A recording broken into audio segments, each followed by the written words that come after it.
Good wishes to the students of BCom honours fourth same.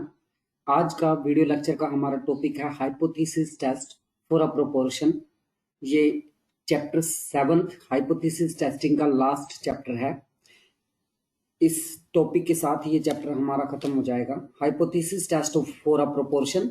और इसी के साथ ही हम प्रोपोर्शन में difference between two proportion cover करेंगे इसी वीडियो लेक्चर में। तो चलिए स्टार्ट करते हैं हमारा आज का टॉपिक इस वीडियो लेक्चर का, that is hypothesis test for a proportion.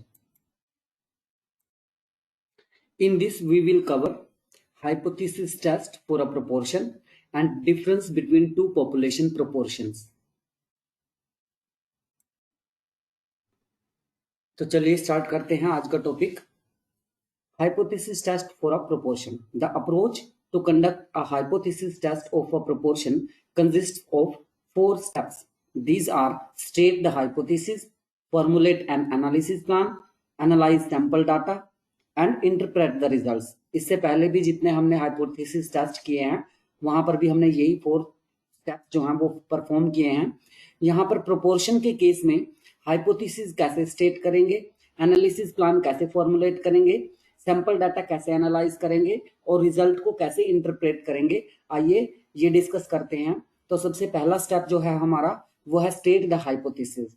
Every hypothesis test requires the analysis to state a null hypothesis and an alternative hypothesis. ये तो हम हर एक हाइपोथेसिस टेस्ट में स्टेट करते हैं, सबसे पहले नल हाइपोथेसिस और अल्टरनेटिव हाइपोथेसिस। उसके बाद the hypothesis are stated in such a way that they are mutually exclusive. ये बात भी हमने पहले डिस्कस कर चुके हैं ये कि जो हम हाइपोथेसिस स्टेट करते हैं ये हाइपोथेसिस दोनों एक दूसरे से म्यूचुअली एक्सक्लूसिव होने चाहिए, इनमें कोई भी पॉइंट यूनियन नहीं होना चाहिए, इन दोनों का कोई भी पॉइंट इंटरसेक्ट नहीं करना चाहिए। That is if one is true, अगर एक ट्रू है तो दूसरा फॉल्स होना चाहिए एंड वाइस वर्सा, और अगर एक फॉल्स है तो दूसरा ट्रू होना चाहिए। तो इस तरह से हम हाइपोथेसिस जो है टेस्टिंग में स्टेट कर लेते हैं, hypothesis, null hypothesis and alternate hypothesis. Hypothesis test for a proportion में सबसे पहला काम हमारा है, first step state the hypothesis. Second step हम करेंगे फॉर्मुलेट एन एनालिसिस प्लान।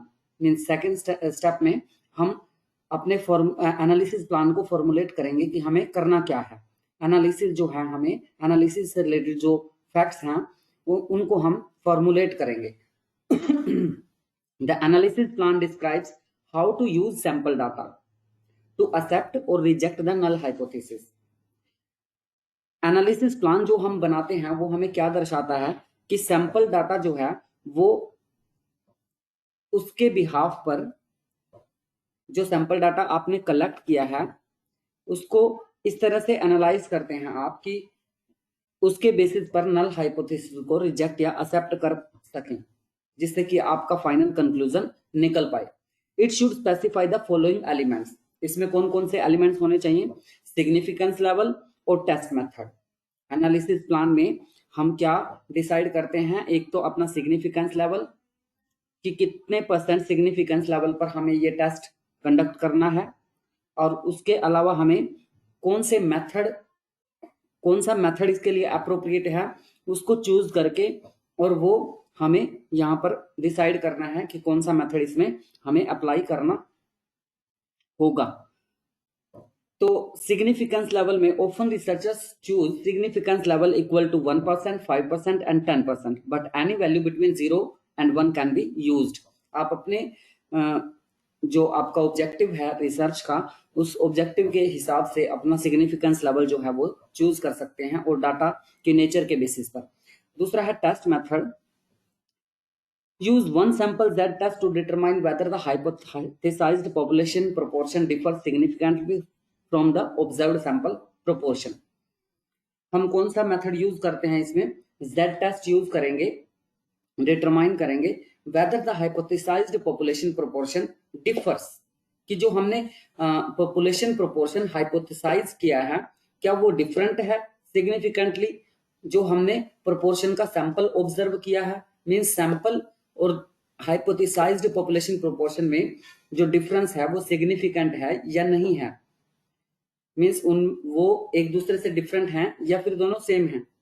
तो इसके बाद हमारा नेक्स्ट जो स्टेप होगा वो होगा एनालाइज सैंपल डाटा। हम फॉर्मुलेट जब करते हैं एनालिसिस प्लान, तो एनालिसिस प्लान के अकॉर्डिंग हम अपने सैंपल डाटा को एनालाइज करना स्टार्ट करते हैं। सबसे पहले हम करेंगे find out standard deviation. Using sample data find the test statistic and its associated P value. जो भी टेस्ट स्टैटिस्टिक हमने वहां पर फाइंड आउट करना है वो हम फाइंड आउट करेंगे, और उससे रिलेटेड जो पी वैल्यू है, प्रोबेबल वैल्यू, वो हम यहाँ पर डिटरमाइन कर लेंगे एनालाइज जो इसका स्टेप है इसके अंदर। तो फर्स्ट इस केस में हम स्टैंडर्ड डेविएशन फाइंड आउट करेंगे। स्टैंडर्ड डेविएशन मैंने पहले भी फाइंड आउट की है, यहां पर भी हम स्टैंडर्ड डेविएशन फाइंड आउट करेंगे। स्टैंडर्ड डेविएशन का जो फॉर्मूला होगा वो फाइंड आउट करने का square root of P multiplied by 1 minus P divided by n. P क्या है यहाँ पर? हाइपोथेसाइज्ड वैल्यू है पॉपुलेशन प्रोपोर्शन की नल हाइपोथेसिस में, और एन जो है वो सैंपल साइज है। टेस्ट स्टैटिस्टिक इसके अलावा हम फाइंड आउट करेंगे। टेस्ट स्टैटिस्टिक क्या है? जेड स्कोर हम फाइंड आउट करेंगे। जेड से डिनोट करते हैं हम इसको जी से, small P minus capital P divided by standard deviation sigma. P क्या है यहाँ पर? कैपिटल पी जो है वो हाइपोथेसाइज्ड वैल्यू है पॉपुलेशन प्रोपोर्शन की नल हाइपोथेसिस के अंदर, और स्मॉल पी जो है वो सैंपल प्रोपोर्शन है। क्योंकि हम डिफरेंस फाइंड आउट करना चाहते हैं ना स्मॉल इसका सैंपल प्रोपोर्शन का और पॉपुलेशन प्रोपोर्शन का, कि दोनों सिग्निफिकेंटली सेम है या डिफरेंट हैं, इनमें सिग्निफिकेंट डिफरेंस है या नहीं। तो डिफरेंस को आप ऊपर रखेंगे as a numerator. Small P minus P capital P जो है वो डिफरेंस है दोनों पॉपुलेशन प्रोपोर्शंस के बीच में, सैंपल प्रोपोर्शन और पॉपुलेशन प्रोपोर्शन के बीच में डिफरेंस है ये, और डिवाइड में रखेंगे आप सिग्मा को, जो कि स्टैंडर्ड डेविएशन है सैंपलिंग डिस्ट्रीब्यूशन की। सैंपलिंग डिस्ट्रीब्यूशन में जो स्टैंडर्ड डेविएशन आप कैलकुलेट करेंगे उसको आप इसमें जेड स्कोर में जी स्कोर में डिवाइड में रखेंगे। उसके बाद आप पी वैल्यू फाइंड आउट करेंगे। The P value is the probability of observing a sample statistic as a extreme as the test statistic. Since the test statistic is a Z score, यहाँ पर test statistic हम Z score use कर रहे हैं।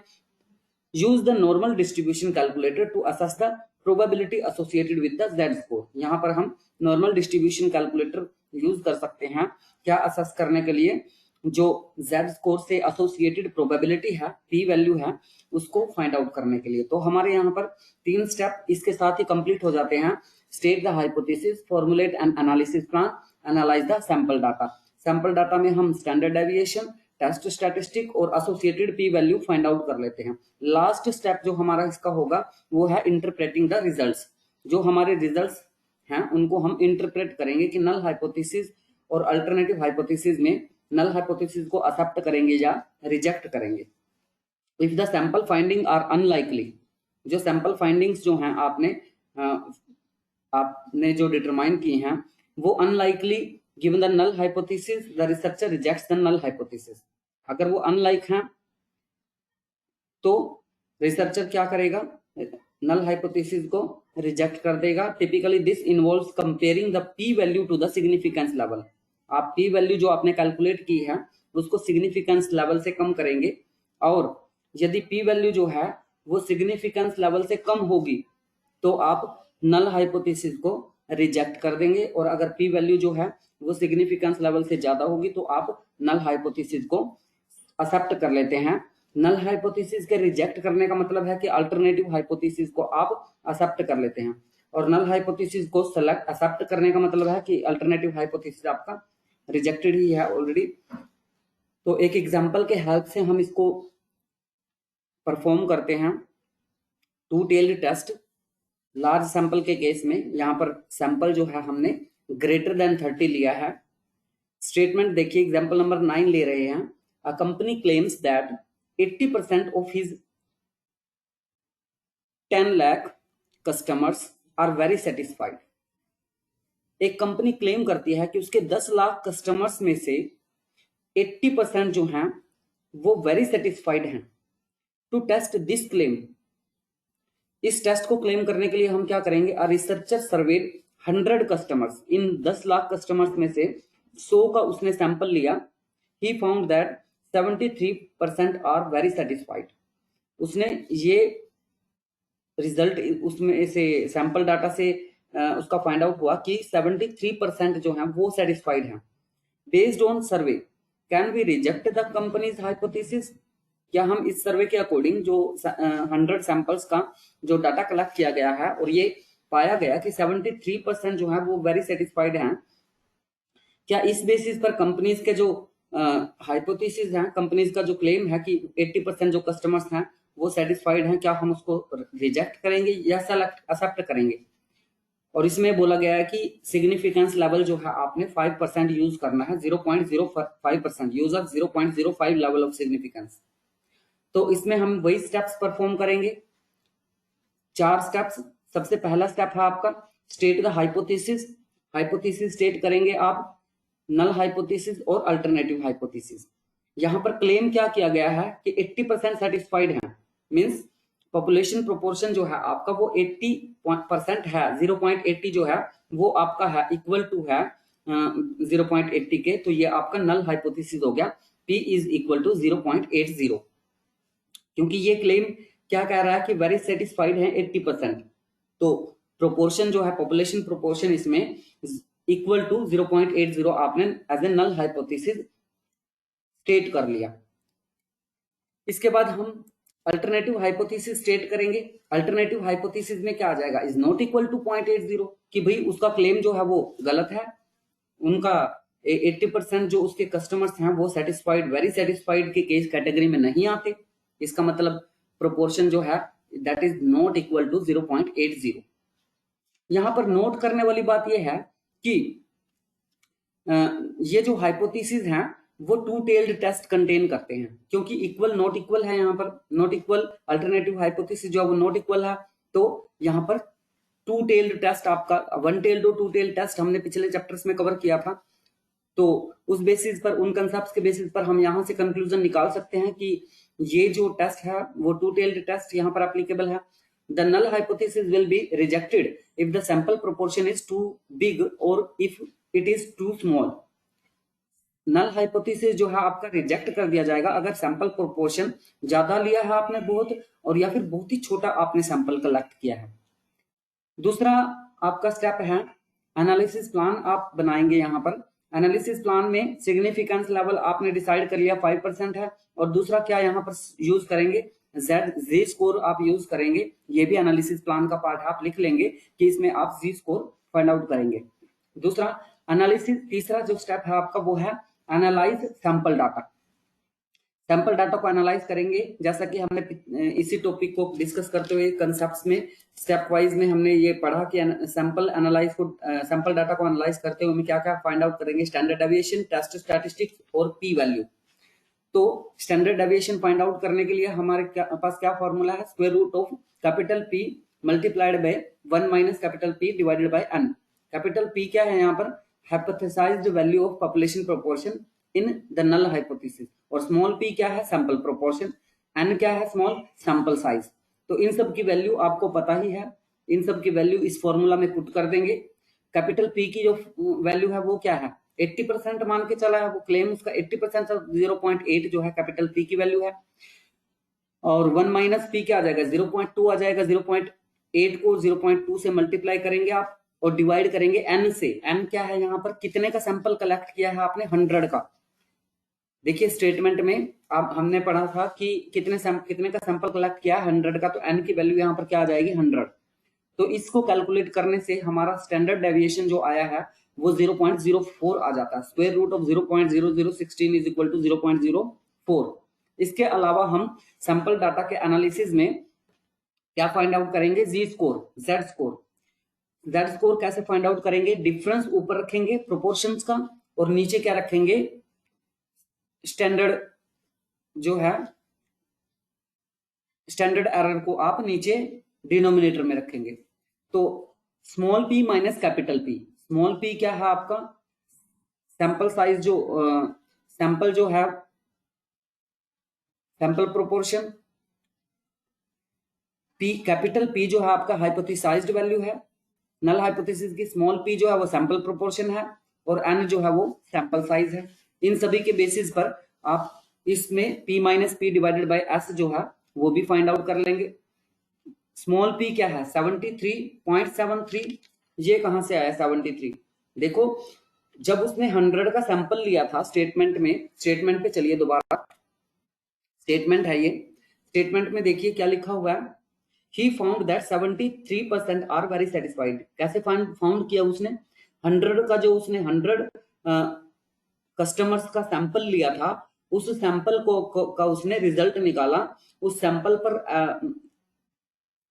Test apply करके उसने result निकाला कि जो 73% है, टी स्टैटिस्टिक निकाला कि 73% जो है वो वेरी सेटिस्फाइड है। 73% आपका आगे सैंपल का रिजल्ट मीन, सैंपल मीन जो है आपका वो है p small p that is 0.73, और कैपिटल P जो है हाइपोथेसाइज्ड वैल्यू वो कितनी है 80, वो तो आपको पता ही है जो रिसर्चर ने क्लेम किया है। तो 0.73 माइनस 80, अब आ जाइए यहाँ पर, समझ में आ गया आपको 0.73 कहां से आया, और 80 तो आपको पता ही है ऑलरेडी, डिवाइड बाय 0.04, 0.04 जो है स्टैंडर्ड डेविएशन अभी आपने कैलकुलेट की है 0.04, सब इसीलिए तो ये कैलकुलेट की है। स्टैंडर्ड डेविएशन किस लिए कैलकुलेट की है? जी स्कोर फाइंड आउट करने के लिए। तो जी स्कोर आपका कितना आ गया -1.75। तो यहाँ पर टू टेल्ड टेस्ट है, तो पी वैल्यू की प्रोबेबिलिटी जो है जेड स्कोर की वो या तो लेस देन है -1.75 से, और या फिर ग्रेटर देन है 1.75 से, क्योंकि टू टेल टेस्ट है तो -1.5 और 7.5 की ये रेंज आ जाएगी इसमें। तो नॉर्मल डिस्ट्रीब्यूशन कैलकुलेटर से आप क्या फाइंड आउट करेंगे? इसकी क्रिटिकल वैल्यू।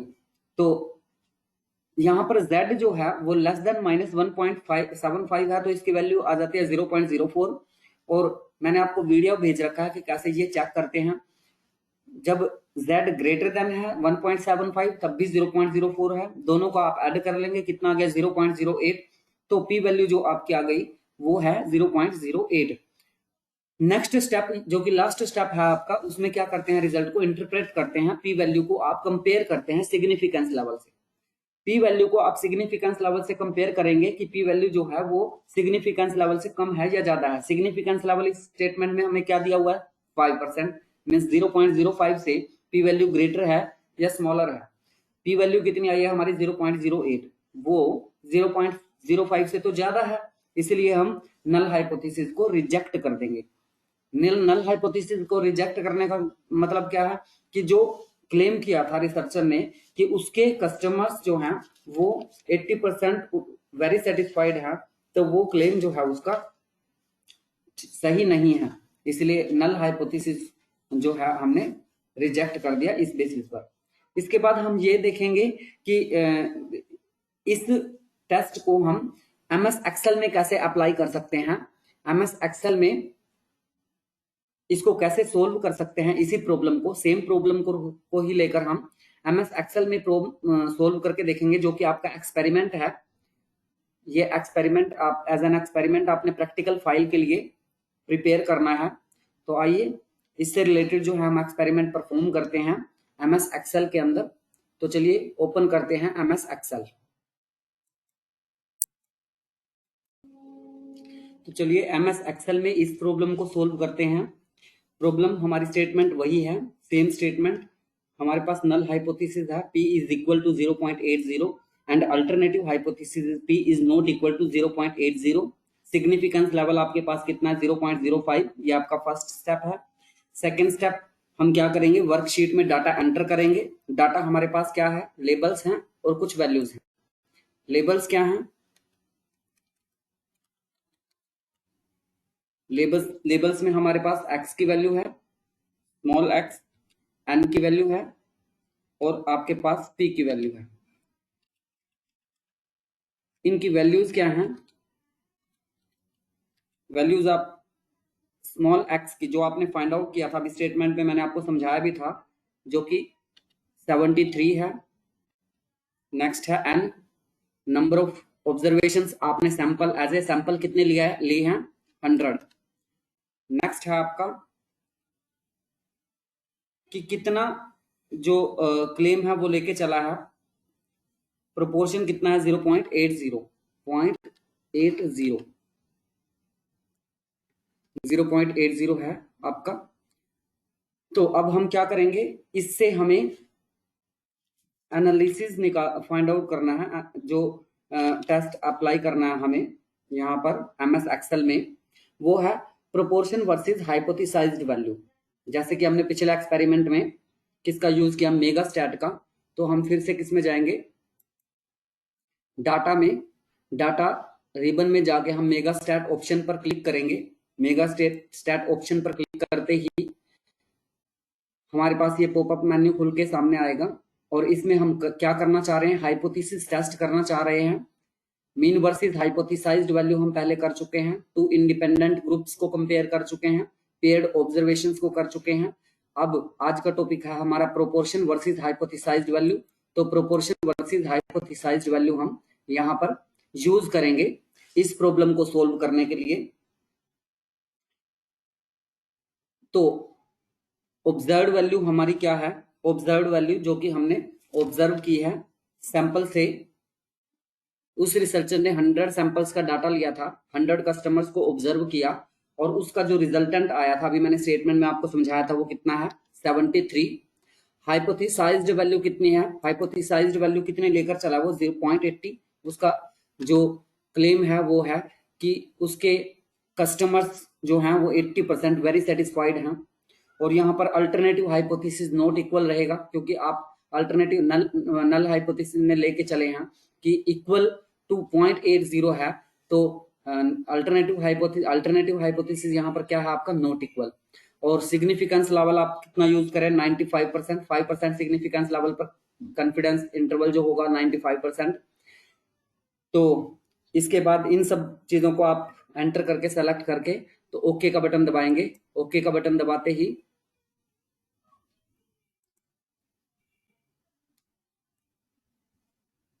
एन की वैल्यू यहाँ पर रह गया एंटर करना। एन कितना है, सैंपल साइज आपने कितना लिया है, कितने सैंपल्स कलेक्ट किए हैं, 100 कस्टमर्स को ऑब्जर्व किया उस रिसर्चर ने। तो फिर ओके का बटन दबाएंगे तो आपके पास आउटपुट शीट आ जाएगी, एनालिसिस आ जाएगा पूरा का पूरा।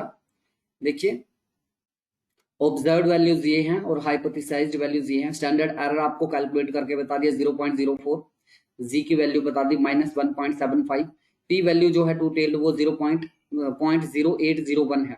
तो पी वैल्यू जो आपकी आई है उसको लास्ट स्टेप में हम इसके बाद कंपेयर करेंगे किससे, सिग्निफिकेंस लेवल से। 0.08 को सिग्निफिकेंस लेवल से कंपेयर करेंगे,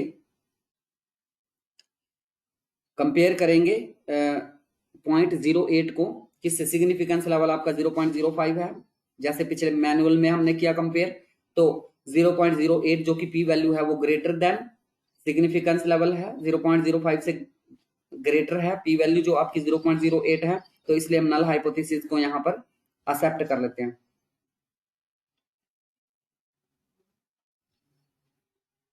ये रिजेक्ट आएगा, गलती से एक्सेप्ट टाइप हो गया है।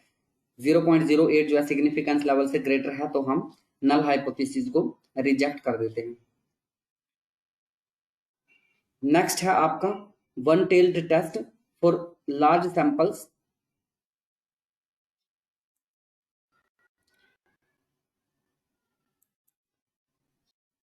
इसमें नेक्स्ट जो है आपका एग्जाम्पल इसमें दे रखा है, जो नेक्स्ट एग्जाम्पल इसके बाद जो आपने सोल्व करना है, ये भी ले सकते हैं आप इसको सोल्व करने के लिए। इससे पहले वाले 9th एग्जाम्पल में आपने 2 टेल्ड टेस्ट लिया और इसमें आप 1 टेल्ड टेस्ट लेंगे, जो कि बहुत सिंपल है। इसी तरह से आपने हाइपोथेसिस स्टेट करने हैं, एनालिसिस प्लान बनाना है, सैंपल डाटा को एनालाइज करना है और रिजल्ट को इंटरप्रेट करना है। इसको आप परफॉर्म कर लेंगे या तो अपने एज एन एक्सपेरिमेंट, या फिर 9th एग्जाम्पल, या फिर अपनी तरफ से भी आप कोई डाटा ले सकते हैं। नेक्स्ट टॉपिक जो है हमारा वो है 7.10.1 hypothesis test, difference between two population proportions. दो पॉपुलेशन प्रोपोर्शंस के बीच में डिफरेंस से रिलेटेड हाइपोथेसिस टेस्ट जो है हम वो कैसे करेंगे। तो देखिए ये टॉपिक अब हम कवर करने जा रहे हैं, जो कि लास्ट टॉपिक है हमारे इस चैप्टर का। Consider two large samples of size n1 and n2 having p1 and p2. Consider two large sample of sizes n1 and n2 having P1 and P2 be the sample proportions। जो sample proportions हैं इनमें से वो P1 and P2 हैं और sample size क्या है N1 and N2। किस प्रोपोर्शन में से लिया है? N1 जो लिया है वो P1 में से लिया है और N2 लिया है P2 में से। That are drawn from the respective populations having proportions P1 and P2 to test the hypothesis that there is no significant difference between the two population proportions। हम हाइपोथेसिस टेस्ट करना चाहते हैं कि यहां पर कोई सिग्निफिकेंट डिफरेंस नहीं है दो पॉपुलेशन प्रोपोर्शंस के बीच। तो हम क्या करेंगे? टेस्ट स्टैटिस्टिक यूज करेंगे, जेड यूज करेंगे, that is P1 minus P2 divided by standard error. P1 यहां पर क्या है? Is the proportion from sample 1। Sample first जो आपने कलेक्ट किया है उसका प्रोपोर्शन जो है वो P1 है।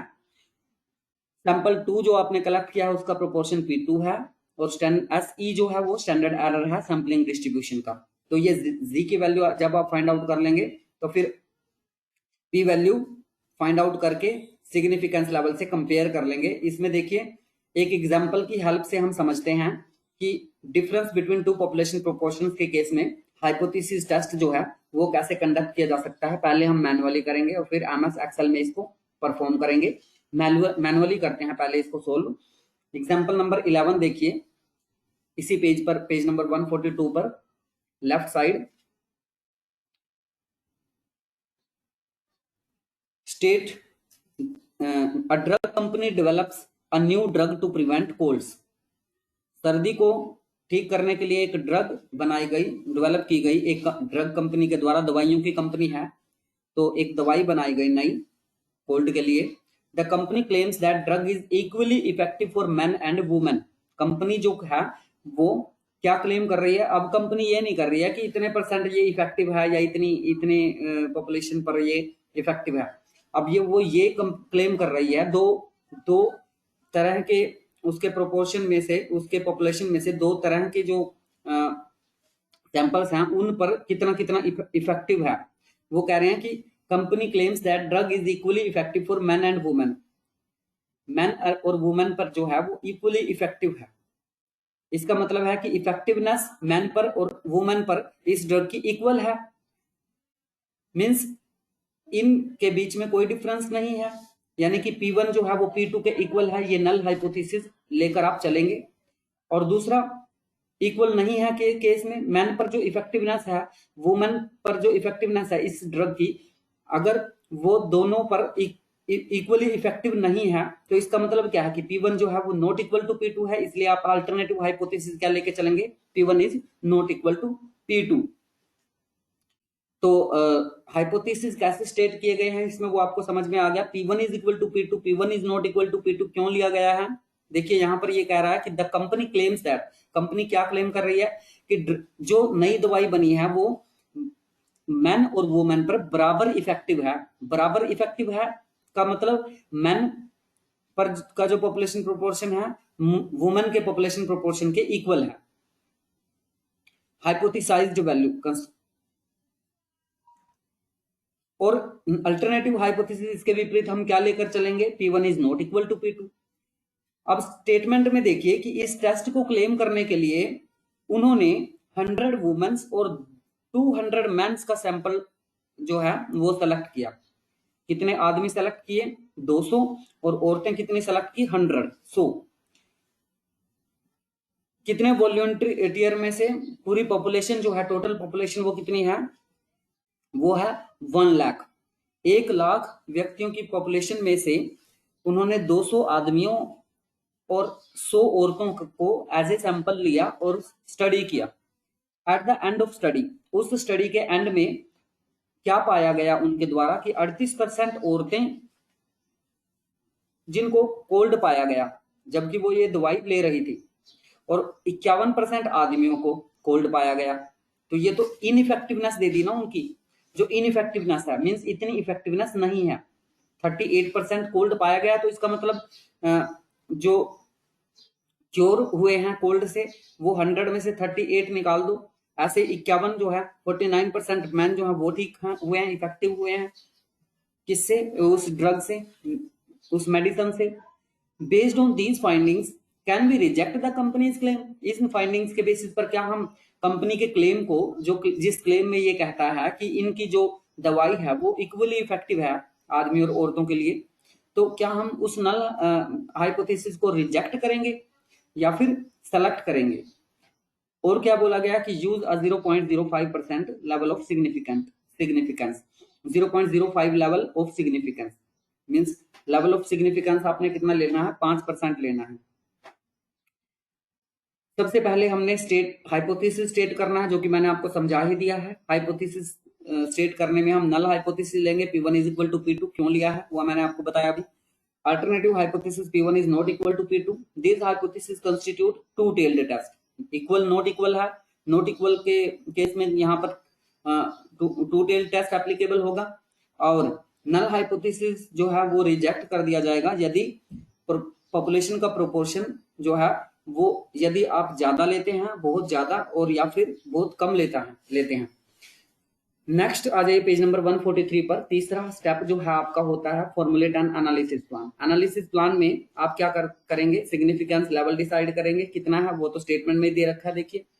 और टेस्ट मेथड कौन सा यूज करेंगे? Two proportion Z test. Z test आप अप्लाई करेंगे यहाँ पर। कौन सा? टू प्रोपोर्शन, वन प्रोपोर्शन नहीं। कितना प्रोपोर्शन? टू प्रोपोर्शन, क्योंकि difference between two population proportions है ये। देखिए, दो पॉपुलेशन प्रोपोर्शंस हैं, वो मेंस और वुमेन्स के बारे में कंपैरेटिव स्टडी आप कर रहे हैं इफेक्टिवनेस की ड्रग की। तो उसके बाद हम करेंगे सैंपल डाटा को एनालाइज। सैंपल डाटा को एनालाइज करते हुए हम क्या फाइंड आउट करेंगे? जी स्कोर फाइंड आउट करेंगे। जी स्कोर फाइंड आउट करने के लिए हमें क्या चाहिए? स्टैंडर्ड एरर चाहिए। तो जी स्कोर से पहले हम स्टैंडर्ड एरर फाइंड आउट करेंगे। स्टैंडर्ड एरर का क्या फॉर्मूला है? 1p square root of p multiplied by 1 minus p multiplied by 1 upon n1 plus 1 upon n2। इसको आप कैलकुलेट कर लेंगे। n1 n2 आपको पता है कि कितने सैंपल आपने आदमियों के लिए, वो n1 है। पहले क्या है? वुमेन है, तो वुमेन जो है n1 है, और मैन जो है वो n2 है। तो मैन का जो सैंपल का साइज लिया है आपने वो क्या है? n2, और वुमेन का जो सैंपल का साइज लिया है वो क्या है? n1।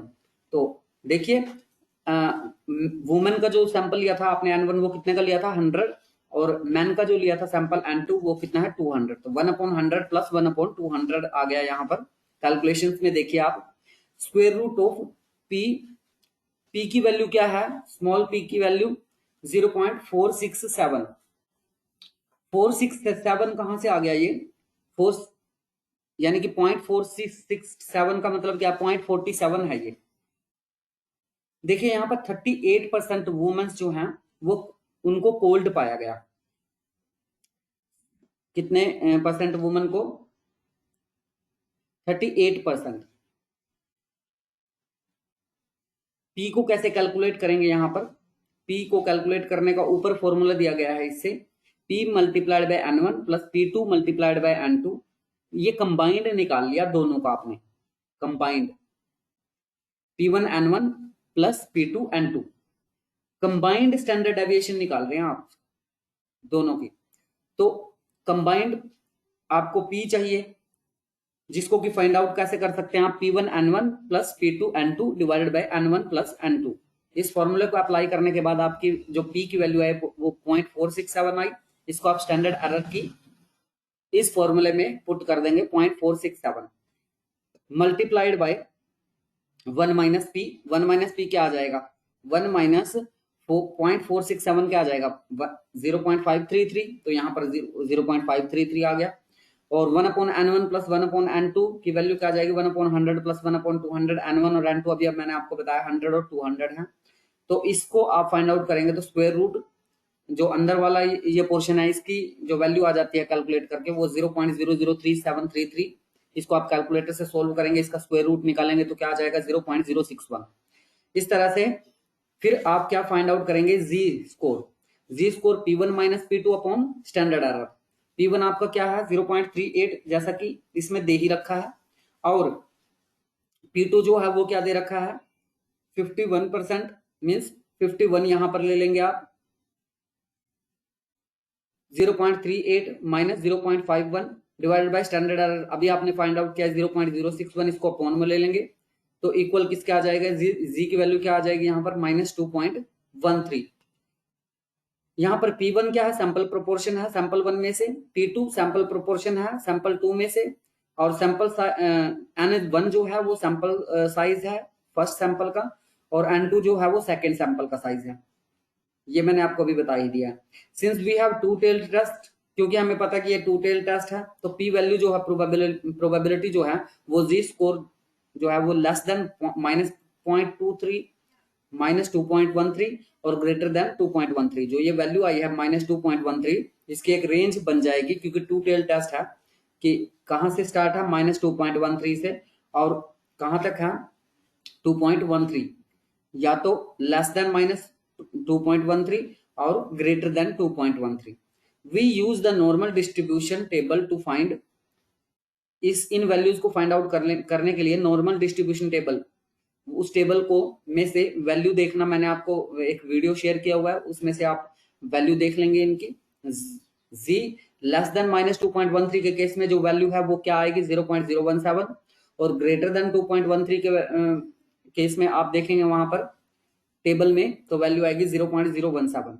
तो टोटल पी वैल्यू क्या आ जाएगी 0.017 प्लस 0.017 दैट इज 0.034। इस रिजल्ट को इंटरप्रेट करेंगे, देखो पी वैल्यू जो है आपकी वो आ गया 0.034। इसको आप किससे कंपेयर करेंगे, सिग्निफिकेंस लेवल से, जैसा कि आपने और एग्जांपल्स में किया। सिग्निफिकेंस लेवल आपका कितना है 0.05, तो 0.03 लेस देन है 0.05 से, तो नल हाइपोथेसिस को आप रिजेक्ट कर देंगे यहां पर भी, क्योंकि सिग्निफिकेंस लेवल से कम है आपकी पी वैल्यू जो कि 0.034 है, और जबकि सिग्निफिकेंस लेवल आपका कितना है 0.05। तो 0.03 जो है वो 0.05 से कम है, पी वैल्यू जो है वो सिग्निफिकेंस लेवल से कम है, इसलिए हम नल हाइपोथेसिस को रिजेक्ट कर देंगे। जिसका कि क्या मतलब है, नल हाइपोथेसिस क्या था आपका कि उनके बीच में कोई डिफरेंस नहीं है, कोई डिफरेंस नहीं है, इसका मतलब वो सेम है, P1 is equal to P2, इसको आपने एक्सेप्ट कर लिया।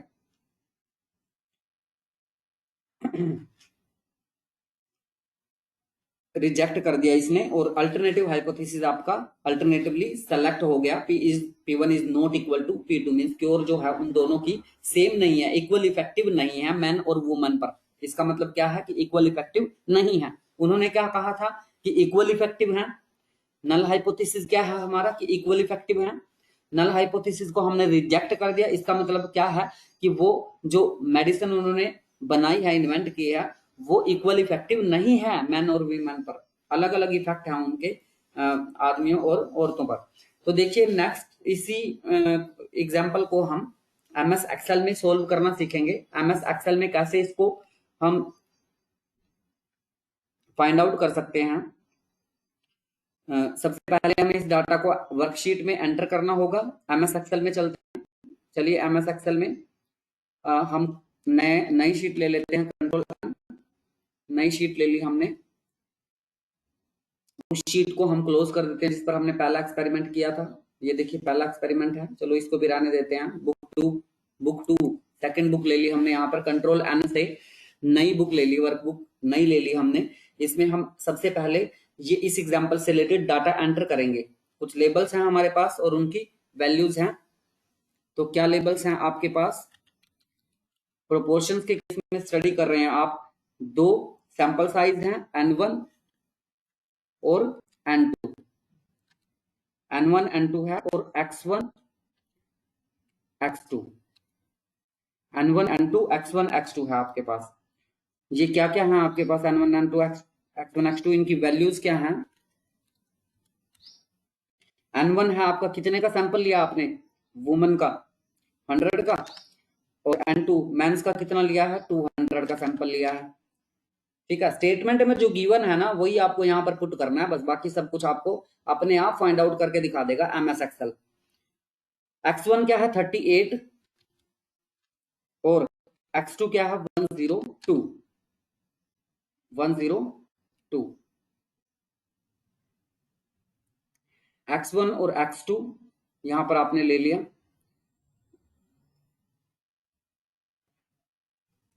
स्टेटमेंट देख लीजिए दोबारा से, स्टेटमेंट में क्या है, स्टेटमेंट देख लीजिए दोबारा से। स्टेटमेंट में क्या था, 38% वुमेन पर और मैन पर कितना था 51%।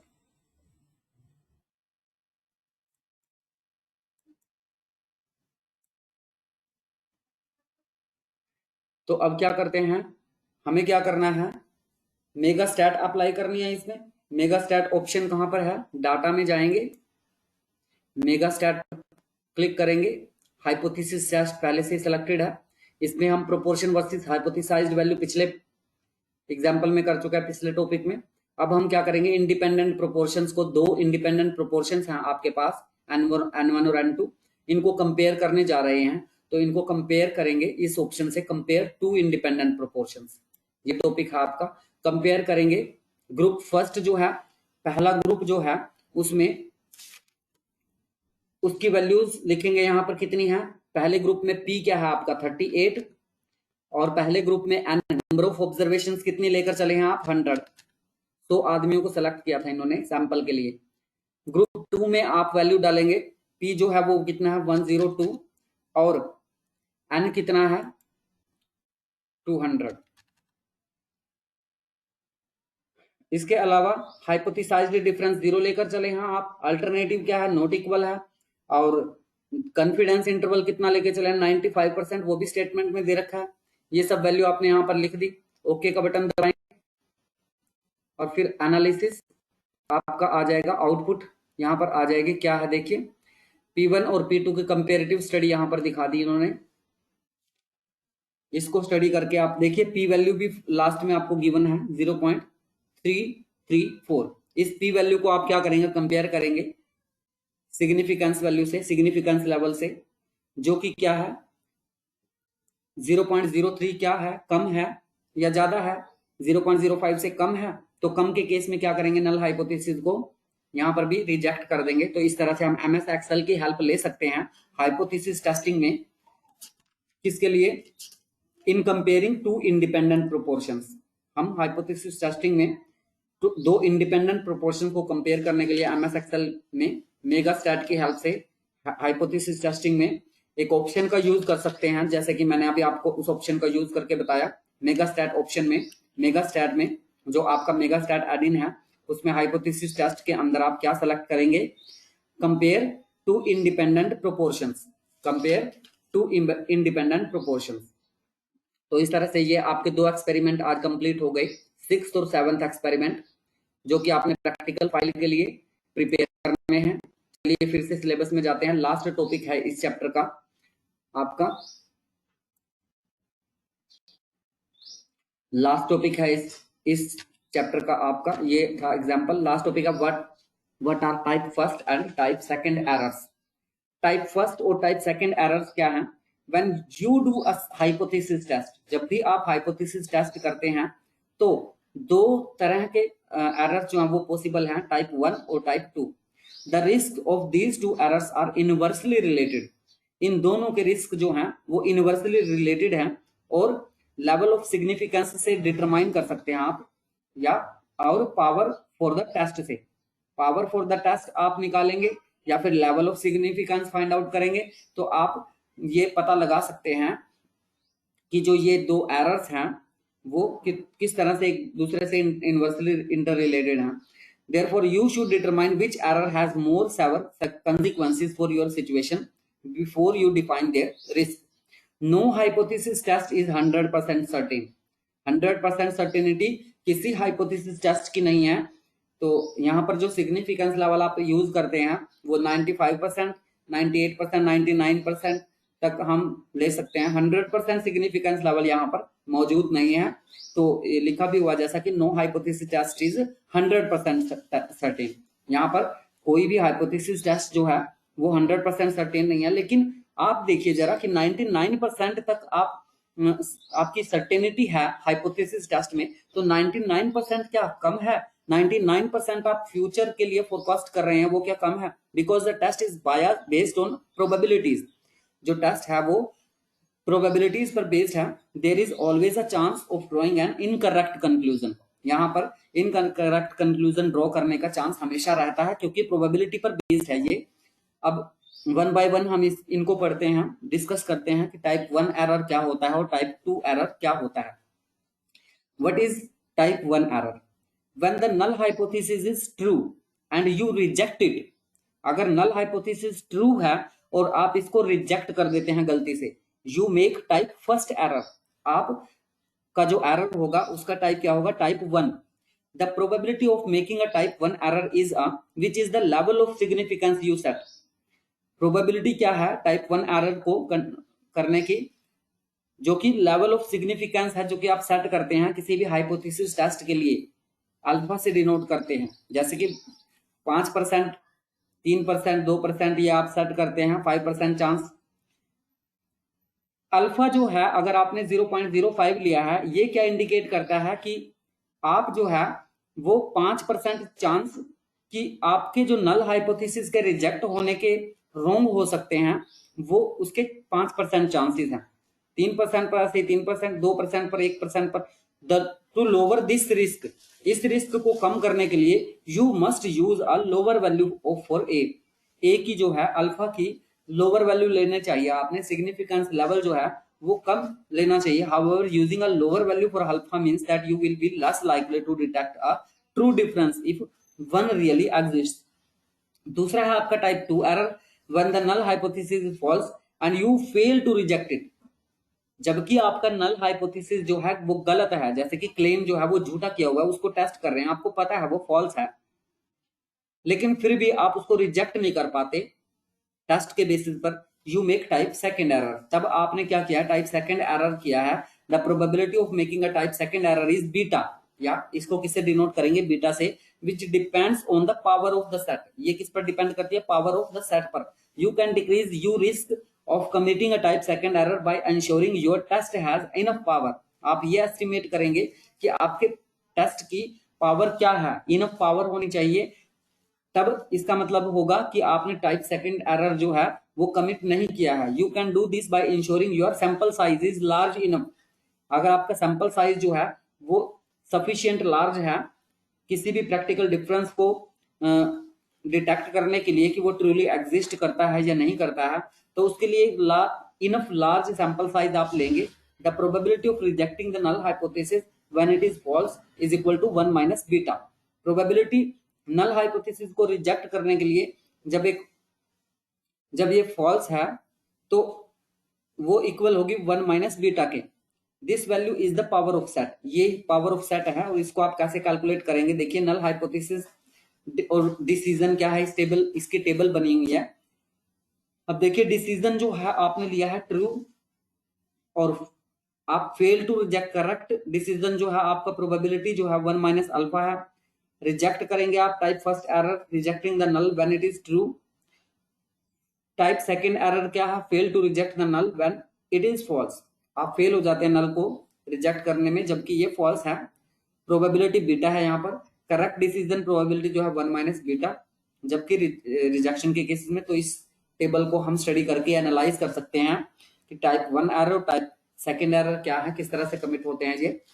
To understand the inter relationship between type first and type second error and to determine which error has more severe consequences for your situation, consider the following example. इस example से आपको अच्छे से समझ में आ जाएगा कि टाइप फर्स्ट और टाइप सेकंड एरर क्या है और इनके बीच में क्या रिलेशनशिप्स हैं। A medical researcher want to compare, एक मेडिकल रिसर्चर जो है वो कंपेयर करना चाहता है इफेक्टिवनेस को दो मेडिकेशंस की। The null and alternative hypothesis are, null hypothesis μ1 is equal to μ2 और अल्टरनेटिव हाइपोथेसिस क्या हो जाएगा? μ1 इज नॉट इक्वल टू μ2। जिसका μ1 इज इक्वल टू μ2 का क्या मतलब है कि दोनों मेडिकल्स जो हैं वो इक्वली इफेक्टिव हैं। और दूसरा alternative hypothesis means μ1 is not equal to μ2 का क्या मतलब होगा कि जो दोनों मेडिकेशंस जो हैं वो इक्वली इफेक्टिव नहीं है, मींस उनमें डिफरेंस है, इक्वल इफेक्टिव नहीं है, उनकी इफेक्टिवनेस में डिफरेंस है। डिफरेंस का मतलब यह है कि μ1 जो है वो ग्रेटर होगा μ2 से या लेस होगा μ2 से, मींस μ1 जो है μ2 के इक्वल नहीं होगा। Type first error occurs if the researcher rejects the null hypothesis and concludes that the two medicators are different when in fact they are not. Type first error अकर होगा कि अगर जो रिसर्चर है वो नल हाइपोथेसिस को reject कर दे, जबकि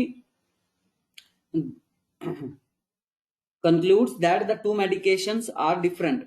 ये कंक्लूड करेगा नल हाइपोथेसिस को रिजेक्ट करना कि दो मेडिकेशंस जो हैं वो are different when in fact, जबकि सच्चाई ये है कि they are not. If the medications have the same effectiveness, अगर मेडिकेशंस की सेम इफेक्टिवनेस है, and the researcher may not consider this error to sever because the patients still benefit from the same level of effectiveness regardless of which medicine they take. However, if a type second error occurs, the researcher fails to reject the null hypothesis when it should be rejected. That is, the researcher concludes that the medications are same when in fact they are different.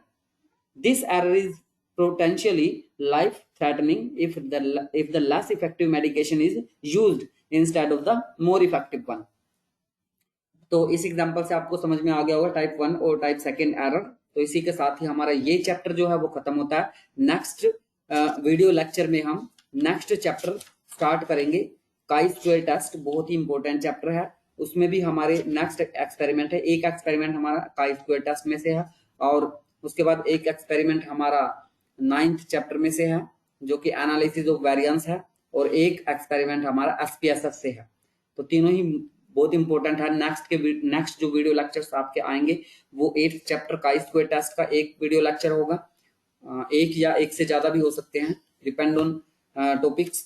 और उससे next जो आपका video lecture होगा वो ANOVA का होगा, और last जो आपका वीडियो लेक्चर होगा वो एसपीएसएस की बेसिक फंक्शन से रिलेटेड होगा, जो कि आपका लास्ट एक्सपेरिमेंट होगा। तो इस चैप्टर के साथ ही आपके 7 एक्सपेरिमेंट जो हैं वो खत्म हो गए, कंप्लीट हो गए। उन 7 एक्सपेरिमेंट्स को आप गूगल फॉर्म पर कंप्लीट करके, जो गिवन गूगल फॉर्म लिंक है जो व्हाट्सएप पे शेयर किया हुआ है नोटिस के थ्रू, एलएमएस पोर्टल पर भी नोटिस में है, तो उस लिंक पर आप सबमिट कर देंगे अपने 7 एक्सपेरिमेंट इंडिविजुअली, 1 by 1, एक बार में आप एक एक्सपेरिमेंट जो है वो सबमिट कर सकते हैं।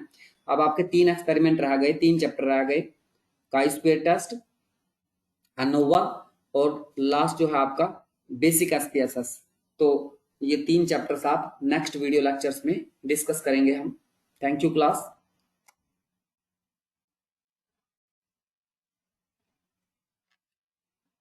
Thank you.